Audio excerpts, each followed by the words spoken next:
Hapon na naman guys. Mag alas 5 na naman ng hapon. Mukhang sumama yung panahon.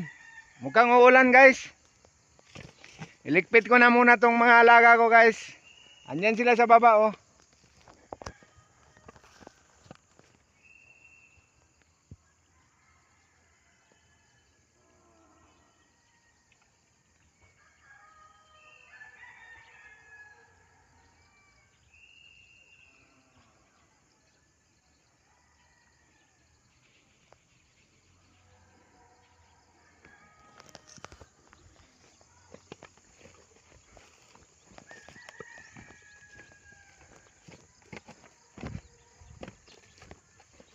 Ilikpit ko na sila guys. Daling ko na doon sa silong ng bahay namin.